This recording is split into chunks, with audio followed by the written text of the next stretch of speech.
In our last discussion, we talked about how we can feel more relaxed and have more fun during the holidays, other events, and other large gatherings. I talked about how understanding where our anxiety and other emotions come from is so beneficial to our emotional health. Often, we believe that circumstances or the things that happen in our life are what cause the way we feel. We believe that people hurt our feelings, death causes sorrow, and having more money would make us happy. I want to share a couple of experiences to show that it's really not our circumstances that cause our feelings. So I decided to take my sons to the fair.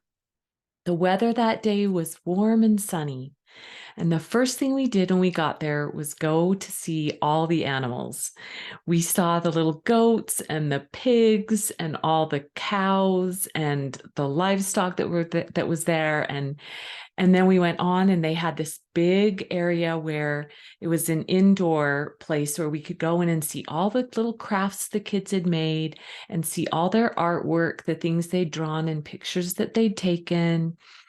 And then I let my boys go out and pick any treat they wanted in all of the fairgrounds. We went and walked around and they could see all the yummy things that were available. And then the last thing I let them do was pick a carnival ride that they could all choose to go on.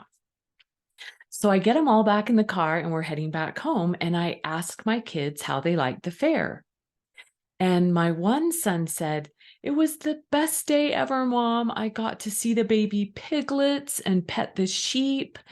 And he said, "I loved the spinning carnival ride. And I thought the cotton candy was so delicious. Can we please go back tomorrow? It was so much fun." Well, then I had my other son say, "It was way too hot, and I didn't like those stinky animals. And I wanted to buy a toy, and you wouldn't let me. And that carnival ride, it wasn't even fast. It was really stupid." And here's the thing. It wasn't like I had taken my sons to do two different fairs. The weather and temperature of the day was the same for both of them. We went together and saw all the same animals. They each got to pick out their own treat and they got to choose which carnival they wanted to ride on. And so going to the fair was the circumstance for all of us. It was the exact same fair, but one child had a wonderful time, thought it was the best time ever, and the other child was miserable. So why was that? Why can we be and seem to have the exact same experience, but have two completely different outlooks on how the day went? Well, the thing about it is that what creates the way we feel about any circumstance in our life is the way we think about it. So a circumstance can sometimes even be words that someone says to you. Let's say you go shopping one day with your friend, and then another day you go shopping with your mom. And at the end of the day, your friend says to you, "That was quite a day." You smile and say, "It sure was." Then, after shopping with your mom, she says the exact same words. "That was quite a day." The circumstance is that two people say the exact same words, "That was quite a day." But you may feel completely different about those exact same words that were spoken by two different people. So, what would cause you to feel differently? It wouldn't be the circumstance, which is the words they said. It would be the reason that the reason that you would feel differently is because of the thoughts you would be thinking about what they said. So after your friend says, "It was quite a day," your thought might be, "We had such a good time. We found so many fun things to buy. I'm so glad we had a great time together." All of these thoughts would make you feel happy. But after your mom says those same words, "That was quite a day," your brain may think, "She's probably exhausted. This is probably not what she wanted to do today. She probably thought I spent too much money and didn't even like the things I bought." Realizing that our thoughts are what are causing the way we feel is great news and terrible news. Because honestly, it is nice to blame others on or something that we're doing or someone else on the way we feel. But as we've talked about it, it's the best news ever when you realize that you have the power, when you don't allow everything around you to affect the way you feel. We have more than 60,000 thoughts a day. So most of us aren't even aware of what we're thinking. So for me, the easiest way to become aware of what I'm thinking is to first recognize what I'm feeling inside. When I start feeling anxiety or anger begin to rise, I would try to pause for a minute and remember what I was thinking that caused that feeling. The other day, I was standing at the kitchen sink just doing the dishes like I do every day. And all of a sudden, I felt so sad. Before I understood that thoughts cause our feelings, I would have wondered, why am I feeling so sad all of a sudden? But this time, when I was standing at the sink, I took a moment and I tried to remember what I was thinking right before I felt that real sadness come over me. I realized I'd been thinking about a school shooting I had recently heard about on the news. I hadn't even been aware that I was thinking about that until all of a sudden I felt really, really sad. And it's actually good that we're not aware of every single thought and that so many of our thoughts are automatic, because just think about how hard life would be if we had to tell our brain every single little thing to do, like raise your arm, tell your hand to grasp the handle, then tell your hand to pull on that handle in order to get the door of the refrigerator open every time we wanted to get something to eat. Our brain is an incredible organ. It's constantly offering us thoughts in order to keep us safe, to help us conserve energy, and enjoy our lives. But many of the thoughts our brain offers us are not helpful and they don't serve us. Our brain may tell us to eat a whole package of Oreos or may tell us we aren't very talented. Our thoughts are powerful and persuasive. Often the thoughts our brain offers us feel like the truth. But when we question these sentences in our brain, we often find that there's hardly any truth to them at all. When I was a young mom, my brain offered me the thought all the time that if my house was clean, then I was a good mother. So I spent hours picking up and cleaning and scrubbing. If I knew what I know now, I probably would have stopped and questioned that thought and really tried to think about if that was really serving me. I would have asked myself if that was really true. Does a clean house mean I'm a good mom? What do I believe are the real traits of a good mom?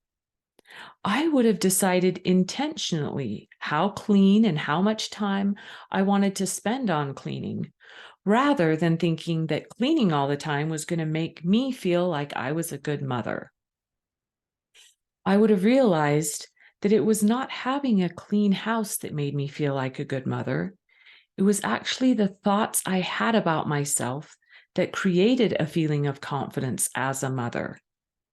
That's why it's so important to be aware of our thoughts and decide intentionally whether or not we want to keep them or come up with new thoughts that serve us better. I may have decided that I really wanted to spend that much time cleaning my home, but I don't think I would have. I think if I'd questioned the thought, I would have spent a little less time worrying about a clean home. When I started learning this principle, I began practicing by doing what is called a thought download.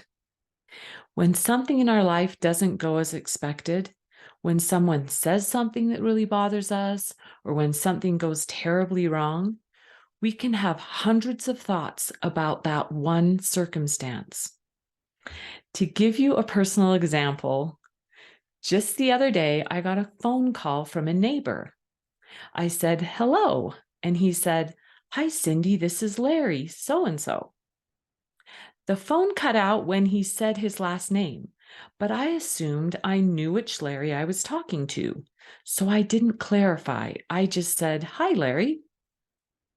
Well, we talked for a while. And here's the thing. The Larry I thought I was talking to had recently gotten in an accident. So I said things during our discussion like, I'm so glad you're doing okay. And you are doing so well after all you've been through.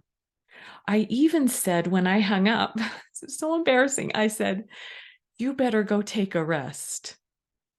Well, it wasn't till I hung up the phone and thought about this awkward conversation, like I would say something like, I'm so glad you're doing okay. And there would be this long pause. And when I said, you better go take a rest, he said, why do I need to take a rest? So I hung up the phone and realized that the person I was talking to was not the Larry I thought it was. It was the other Larry. I was mortified and so embarrassed. I didn't know whether to call him back and explain. I felt so stupid. That's when I decided to do a thought download, which is like you dump all your thoughts out onto a paper without judgment. You know, when you clean out your junk drawer in your kitchen, you just take the drawer out and dump everything out on your counter and kind of sift through it and decide what you want to keep and what you want to get rid of. Well, this is what you're doing with your brain. You're dumping all your thoughts out onto a paper and you're really looking at those thoughts and deciding which one of these thoughts do I want to keep and which don't I? I wrote down thoughts like, I cannot believe how stupid I am. Why didn't I ask again who it was when I didn't hear his last name? It was Larry, not that Larry who called. He must think you're an idiot. He couldn't understand at all what I was saying and the things that didn't make any sense to him. He's never going to want to talk to me again. And what if he tells others about this strange phone call he had with me? I filled most of the page. Then I went back to see what were circumstances and what were just thoughts that were just screaming in my head. I decided which ones I wanted to keep and which I wanted to stop thinking. As I looked back at the paper, there was only one fact, and it was that Larry had called today. All the other sentences were just thoughts that I could question and decide whether I wanted to keep or not. Once I got the thoughts onto paper and could see what my brain was actually feeding me and giving me to think, I found so much humor in the experience. I actually started laughing at my brain. I decided a long time ago that I was never going to believe that I'm stupid anymore. Nothing I did or said was really a problem or had any eternal significance at all. Looking at my thoughts with curiosity and humor cleared my head so I could move forward. And now it's just become a funny story to tell. One of the greatest gifts of agency we have is the ability to choose what we want and don't want to think. No one can take that away from us. No one can force us to believe or think anything. We get to choose. Often when we realize our thoughts are creating our feelings, we want to quickly get to a new thought so we can feel better. But that's not the goal. Being human is feeling all of our emotions. We want to be sad when someone dies or upset when someone's treated unfairly. Allowing ourselves to feel is critical to our emotional health. Sometimes I will look at a thought download and decide I want to keep a lot of the thoughts I'm having for a while. Sometimes I want to feel angry or sad or disappointed for a while. When I taught this principle to my niece, who was only in the 3rd grade at the time, she said it really helped her at school when another girl was mean to her. I love that children can even begin to understand this concept.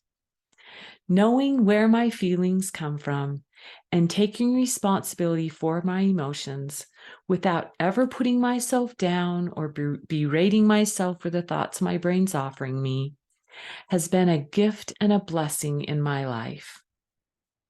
Know that you are loved, and thanks for listening. If you have a child who's struggling and would like to talk to someone, don't hesitate to reach out. To schedule a free coaching session, go to cindyallredcoaching.com.